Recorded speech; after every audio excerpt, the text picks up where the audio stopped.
So working from north-south, some options. So the first one, and the first thing that we should get good at is he's doing the very natural thing, which is he's kind of building frames. So the first thing that I want to do is always try to fight my hand inside the wrist. And then once my hand is inside the wrist, I need to collect this space by collapsing my chest into their chest. And now we can overhook, and now we're looking to attack. And we have a very basic, I'm under one arm, I'm over the other one, I'm leaning on them. Maybe I'm even driving all the way forward, like towards their thighs so they can't escape the position. So as they have their frames here, we're battling inside the wrist. And once I get at least one arm inside, I can fully commit to that space, grab the arm, and then I go underneath the other arm. And now we have all of our initial setups for our attacks. So the first one with our overhook, the very easy paper cutter, and I'm gonna show my little details on it, is I hook the arm and I grab the tag behind his neck in the gi. So I'm basically grabbing directly behind his neck here. And as I do this, then this is what my coach and my coach's coach showed me, is you pin the wrist and then you pin their arm with your forehead. So we'll pivot a tiny bit here. So I pin the wrist and then I pin their arm with my head, and now his arm is trapped. And now we go, and my trick is rather than grabbing deep and then trying to get my wrist in front of the neck, I grab really shallow. And then I take my elbow on the mat and then I draw an arch with my elbow. I draw a circle. So I have this, I pin, I grab shallow. So even if he tucks his chin, go ahead, tuck your chin. I grab shallow. Now I can shimmy my wrist. And now I draw that circle with my elbow around the head, arching. Again, if I grab too deep, now my wrist is all bent up, I won't have that submission. So we have the arm hooked. I'm grabbing behind the lapel. I pin, I grab, and now I drop, and I circle with my elbow, drawing that C on the mat, drawing that arch, that rainbow over the top, okay? The next submission, once I get inside this arm, I'm hugging.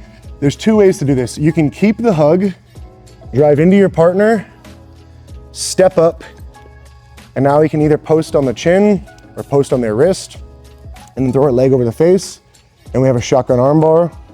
My preference is to let go of the arm as I drive into them. So what happens is I hook, I hug, I drive into my partner. Once they're on their side, right here, I keep my ribs pinched really tight. I step up with my foot and my arm comes to the outside. I showed this before. My elbow comes to the outside of my own thigh.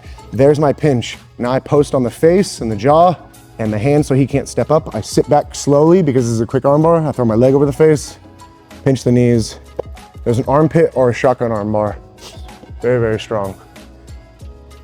One of very, very common things that I do and that I get a lot of my submission wins off of is the Kimura. So what we're gonna do is we're gonna pivot a little bit. So spin, spin, spin. All right, so right here, when I go under the arm, I wanna try to take my hand under the arm, under the shoulder, and then all the way across his face, or all the way across his chest rather. So I go under the shoulder, all the way across the chest. And now I'm gonna drive my shoulder and my forehead, the shoulder on the arm that I have, towards his opposite leg. So what he's gonna do right here is he's gonna try to clamp his arm onto my shoulder, not allowing it to get in front of the body. And what I'm gonna do is block his leg and drive forward and roll my shoulder. And then I can lace the wrist and sit up. And we have a super strong Kimura finish. But one of the problems I always hear is, coach, I don't know how to set up my Kimuras. Once I get under the arm and I have my head on the inside of the wrist, I take a fist and I punch it across his body. See how it starts to roll him onto his side? I do this really tight to the body, to my body and his, and I take my head and my shoulder towards this far thigh. So it's his left arm, it's gonna be his right thigh. I punch, I drive, and I roll that shoulder. Once the wrist, I can see it with my eyes. I catch it, we lace our figure four, we pull the elbow to the chest, and we have our slow Kimura finish, okay? Very tight setup, very strong. Also, you can always elevate people up, same setup, and then just sit back on arm bars if that is your preference over the Kimura. And finally, or actually, not finally, I'll show two more. I'll show the north-south choke as requested. So when I'm here, a trick that I have to getting under the neck is taking my knee and my thigh and wedging it under my partner's neck. See how that takes his neck a little bit out of the way? Now that it's here, it gives my arm space to wrap the neck.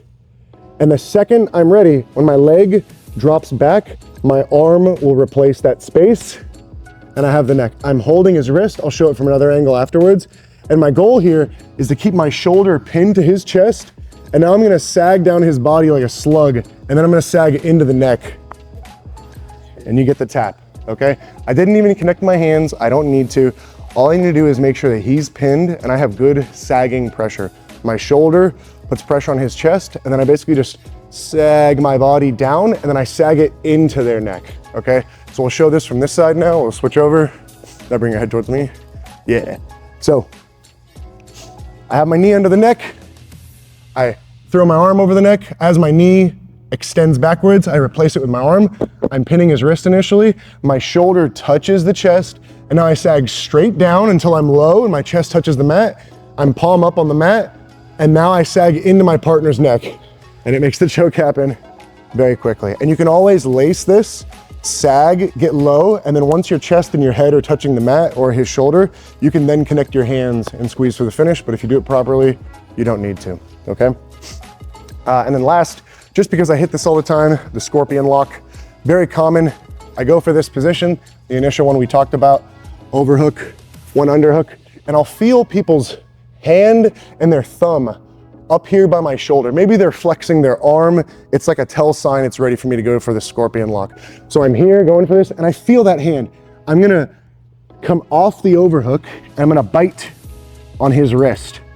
And now I'm gonna cup his elbow. I'm gonna hip switch. And now I'm gonna throw my heel between his legs and I'm gonna try to cross my ankles. And now I sit back and I double up on the elbow grip and I hip into this Americana, okay?